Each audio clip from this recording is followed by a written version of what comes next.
तो दोस्तों स्वागत है आप लोग का Q&A विद सत्यम में। दोस्तों बीपीएससी के लिए दोस्तों मैं आपको जीके जीएस की तैयारी करा रहा हूं, तो आप लोग अगर नए हैं तो चैनल को सब्सक्राइब कर लीजिएगा। दोस्तों इसका जो पार्ट 1 मैंने 20 क्वेश्चन कराए थे विद एक्सप्लेनेशन के साथ में, उसी को आज सीरीज़ को आगे करते हैं। और यहाँ पर देखिए स्टार्ट करते हैं क्वेश्चन नंबर 21 से। क्वेश्चन नंबर 21 क्या कहता है, देखिए कौन सा निम्नलिखित में से कौन सा स्थान बिहार वन्य जीव वाइल्ड लाइफ के लिए प्रसिद्ध है। तो वाइल्ड लाइफ के लिए कौन सा जो वन्य जीव प्रसिद्ध है, आंसर अगर आपको पता है तो कमेंट कर सकते हैं, इसका एक्सप्लेनेशन के साथ में मैं आपको बताऊंगा। तो देखिए ये आपका कौन सा प्रसिद्ध है, ये आपका देखिए बोध गया है। कौन सा दोस्तों, बोध गया प्रसिद्ध है। अब चलिए इसके बाद अगला क्वेश्चन आपका देखते हैं। अगला क्वेश्चन है निम्नलिखित में से कौन सा वन्य जीव अभ्यारण्य बिहार के मुंगेर जिले में स्थित। अब यहाँ पर देखिए मुंगेर जिले में बताना है कौन सा जो स्थित है मुंगेर जिले में। तो मुंगेर जिले में जो आपका है भीम बांध है। कौन सा दोस्तों, भीम बांध स्थित है। चलिए देखिए अब ये देखिए भीम बांध वन्य जीव अभ्यारण्य की स्थापना जो है 1976 में हुई थी। कब, 1976 में हुई थी, जो बिहार के मुंगेर जिले में हुई थी।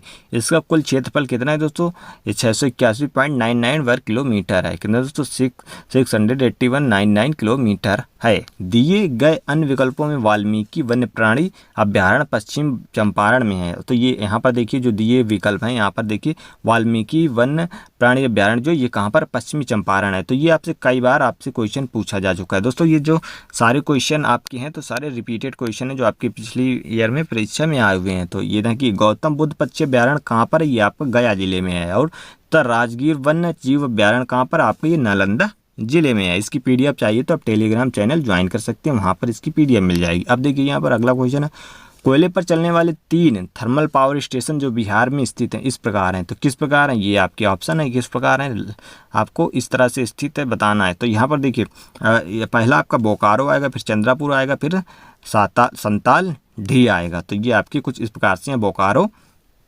चंद्रापुर और संताल ढील। चलिए अब इसको देखते हैं। यहाँ पर देखिए बोकारो, चंद्रापुर और इसको चंदपुरा भी कहते हैं या चंद्रापुर भी कहते हैं।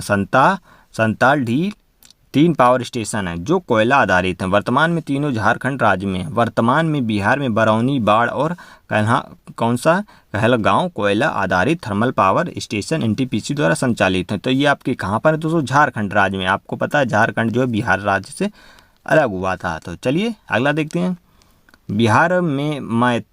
बिहार में जो है मेथेन उत्पादन करता है। तो ये कौन सा दोस्तों मेथेन उत्पादन करता है, तो ये जो बिहार में आपका जल शक्ति, कौन सा तो जल शक्ति उत्पादन करता है। चलिए इसको देखते हैं।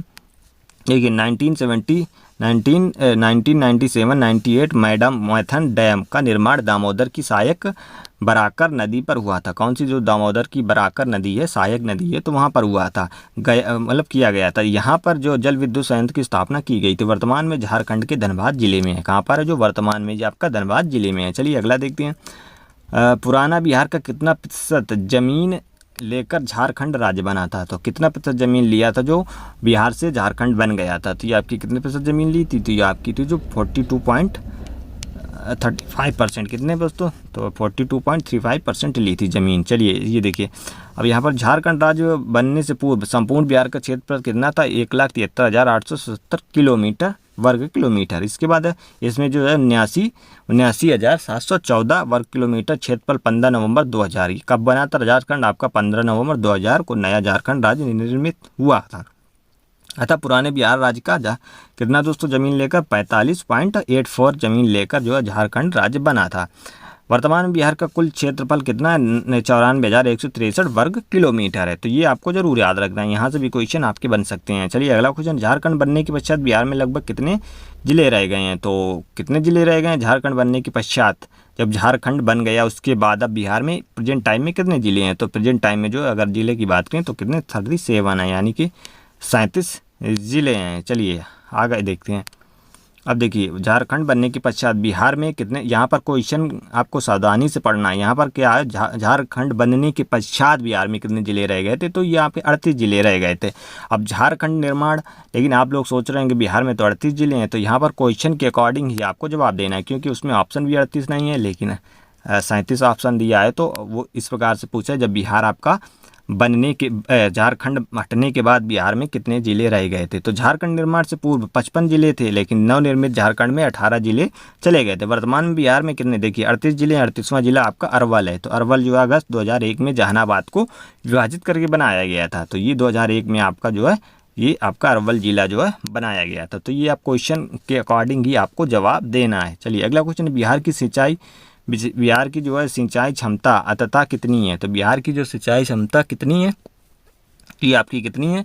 तो ये आपकी है 89.2 लाख हेक्टेयर। कितनी दोस्तों? 89.20 लाख हेक्टेयर है। तो ये अब यहाँ पर देखिए हेक्टेयर भूमि से सिंचित है कितने? तो 80 लाख हेक्टेयर से सिंचित। किंतु वर्तमान 2017-18 बिहार का लगभग 71 लाख हेक्टेयर सिंचित क्षमता, वही संभावित क्षमता जो है 1,17,000 हेक्टेयर है। 1,17,000। चलिए अगला देखते हैं, मुरी जाना जाता है। तो मुरी जाना जाता है, मुरी क्या किससे जाना जाता है? तो अगर मुरी की बात करें तो ये आपका जाना जाता है एल्यूमिना प्लांट हेतु। किसके लिए? एल्यूमिना प्लांट हेतु। तो यहाँ पर देखिए मुरी में हिंडाल्को द्वारा एल्यूमिनियम शोधन संयंत्र स्थापित किया है। वर्तमान में मुरी झारखंड राज्य में है। चलिए अगला देखते हैं, पटना का स्थानीय समय क्या है? तो पटना का स्थानीय समय की बात करें तो आपका ये भारतीय मानक समय से आगे है। किसमें? भारतीय मानक समय से आगे है। तो क्या आगे है? चलिए देखिए, पटना का मानक समय भारतीय मानक समय से निर्धारित होता है। भारत का मानक समय 80.2 डिग्री पूर्वी देशांतर जो प्रयागराज, इलाहाबाद एवं मिर्जापुर से होते हुए गुजरती से निर्धारित होता है। भारत का मानक समय ग्रीनविच टाइम GMT से 5-5:30 आगे है। तो ये आपको पता होगा, जबकि पटना के स्थानीय समय भारतीय मानक समय से आगे है, क्योंकि पटना 85 डिग्री 13 पूर्वी देशांतर पर स्थित है, तो इसलिए आगे है। तो ये आपको याद रखना है। अगला, जुलाई 2018 तक पटना जिला बिहार के कितने जिलों से सीमाबद्ध था? तो ये 18 तक पूछा है। तो ये आपको ये यहाँ पर क्वेश्चन के अकॉर्डिंग पूछ सकता है। तो इस प्रकार से आपसे क्वेश्चन पूछेगा। तो ये आपके 8 जिले थे। कब दोस्तों? 8 जिले थे। अब देखिए यहाँ पर देखिए पटना जिले में सीमा भोजपुर, सावण, वैशाली, समस्तीपुर, बेगूसराय, लखीसराय, नालंदा, जहानाबाद, अरवल जिलों में संबंध है। ये आपका कुछ। अगला देखते हैं, अगला है पूर्व में बंगाल। देखिए पूर्व में बंगाल का दुख, सारो ऑफ बंगाल कही जाने वाली बिहार से उद्गम होने वाली नदी। तो सारो ऑफ बंगाल से उद्गम होने वाली नदी ये आपकी कौन सी? तो ये आपकी है मयूराक्षी। कौन सी दोस्तों? मयूराक्षी। दामोदर नदी को बंगाल का दुख कहा जाता था। दामोदर नदी झारखंड के लातेहार जिले से उद्गमित होती है। चलिए अगला क्वेश्चन, बिहार की मुख्य खाद्यान्न फसलें हैं। तो बिहार की मुख्य खाद्यान्न फसलें की बात करें तो ये आपकी कौन कौन सी हैं? तो ये आपकी चावल, गेहूं एवं मक्का। कौन सी? चावल, गेहूं एवं मक्का है जो बिहार की मुख्य खाद्यान्न फसलें हैं। अगला देखते हैं, झारखंड का लौह अयस्क लौह अयस्क उत्पादन में सर्वाधिक महत्वपूर्ण जिला कौन सा है? तो ये आपका कौन सा? सिंह भूमि है। ये आपको याद रखना है। चलिए देखिए, झारखंड का सिंह भूमि जिला लौह अयस्क के उत्पादन के सर्वाधिक महत्वपूर्ण स्थान रखता है। यहाँ से प्राप्त लौह अयस्क का उपयोग जो जमशेदपुर और बोकारो इस्पात उद्योग में किया जाता है।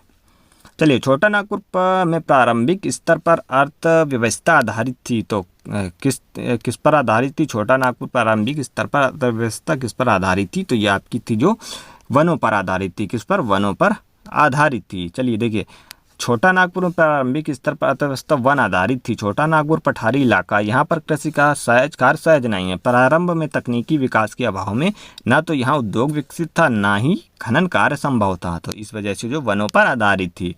एशिया का सबसे बड़ा जलप्रपात कौन सा? जो हुंडू किस जगह के पास है? तो एशिया का सबसे बड़ा जलप्रपात हुंडू किस जगह के पास है? तो ये आपका कहाँ पर है? ये आपका रांची के पास है। कहाँ पर दोस्तों? रांची के पास है। रांची आपका कहाँ है? झारखंड है। हुंडू जलप्रपात रांची के निकट स्वर्णरेखा नदी पर स्थित है। कौन सी नदी पर? स्वर्णरेखा नदी पर। चलिए अगला देखते हैं, बिहार का अधिकांश क्षेत्र आच्छादित है। तो किससे आच्छादित है? बिहार का अधिकांश भाग ये आपका आच्छादित है कछारी मिट्टी से। किससे? तो कछारी मिट्टी से आच्छादित है। अगला क्वेश्चन है, निम्नलिखित में से किस राज्य को केंद्र सरकार द्वारा विशेष श्रेणी का दर्जा प्राप्त SCS कभी प्रदान नहीं किया गया है? तो किससे प्राप्त कभी प्रदान मतलब नहीं मिला है SCS दर्जा? तो ये आपका है जो बिहार को जो है कभी SCS का दर्जा नहीं मिला है। तो अब यहाँ पर देखिए, जम्मू कश्मीर, असम और नागालैंड को वर्ष 1969 में, हिमाचल प्रदेश को 1971 में, मणिपुर को, मेघालय और त्रिपुरा को 1972 में, सिक्किम और अरुणाचल प्रदेश को, मिजोरम को 1975 में तथा उत्तराखंड को 2001 में विशेष श्रेणी का दर्जा प्रदान किया गया। यद्यपि 2013 में बिहार सरकार ने भी विशेष राज्य का दर्जा प्राप्त करने की मांग की थी, परंतु असफल रही थी। चलिए अगला देखते हैं, अगला आपका बिहार के इतिहास में पहली बार जो है राज्य का आर्थिक सर्वेक्षण प्रस्तुत किया गया था। तो बिहार के इतिहास में पहली बार राज्य का आर्थिक सर्वेक्षण प्रस्तुत किया गया था। तो कौन थे उस समय, जो आपके किसके द्वारा किया गया था? तो ये आपके जो है सुशील मोदी के द्वारा। किसके? तो सुशील मोदी जी के द्वारा किया गया था। चलिए अगला क्वेश्चन है, बिहार राज्य में गरीबी रेखा के नीचे लोगों की अधिकतम संख्या होने का कारण है। तो क्या कारण है? तो ये आपका जो भूमि सुधारों की सफलता, राजनीतिक इच्छा का अभाव और श्रमिक वर्ग की अधिक संख्या। तो ये आपका इसी के चलते इसका अभाव है, यानी कि डी ऑप्शन सही होगा। चलिए अब देखिए, यहाँ पर देखिए, बिहार राज्य में भारत के सर्वाधिक गरीबों में से एक है। बिहार की गरीबी के प्रमुख कारण देखिए, राज्य में भूमि सुधारों की असफलता रही है। भूमि सुधारों की इस असफलता के पीछे मुख्य कारण राजनीतिक इच्छा का अभाव रहा। पुनः औद्योगिक रूप से पिछड़ा राज्य होने के कारण बिहार में श्रमिक वर्ग की संख्या भी है काफ़ी अधिक है। तथा उपयुक्त तीनों विकल्प में बिहार पिछड़ेपन एवं तत्जनित गरीबी के प्रमुख कारण हैं। तो इस वजह से जो है बिहार पीछे है। अगला देखिए, कश्मीर घाटी के अंतिम मुस्लिम शासक यूसुफ शाह चक, जिन्हें मुगल सम्राट अकबर द्वारा बिहार में निर्वासित किया गया था, तो दफन है। तो ये कहाँ पर है आपका? तो ये जो है आपका नालंदा में है। कहाँ पर? नालंदा में है। क्वेश्चन आपकी इसी प्रकार से बनते हैं। देखिए, कश्मीरी घाटी के अंतिम मुगल शाह, कौन सा मुगल शासक? यूसुफ शाह चक, जिसे मुगल सम्राट अकबर द्वारा निर्वासित किया गया था। यूसुफ शाह चक की मृत्यु 1592 ईस्वी में निर्वासन के दौरान हुई, जिसे नालंदा बिहार में दफनाया गया था। कहाँ पर? नालंदा बिहार में। चलिए अगला क्वेश्चन है, जैन धर्म के प्रवर्तक कौन थे? तो देखिए जैन धर्म प्रवर्तक महावीर जी का मोक्ष स्थान कहाँ पर हुआ था? तो इनका मोक्ष कहाँ हुआ था? तो इनका मोक्ष की बात करें तो ये आपका हुआ था जालन फोर्ट में। कहाँ पर दोस्तों? जालन फोर्ट में इन्हें मोक्ष की स्थान हुआ था। चलिए ये भी क्वेश्चन आपका इंपॉर्टेंट है।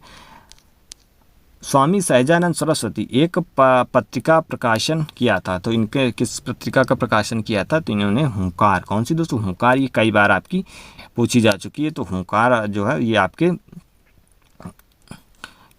देखिए, स्वामी सहजानंद जो है 1889-1950 को भारत के किसान आंदोलन का जनक कहा जाता है। तो ये वो एक बुद्धिजीवी, लेखक, समाज सुधारक, इतिहासकार एवं किसान नेता थे।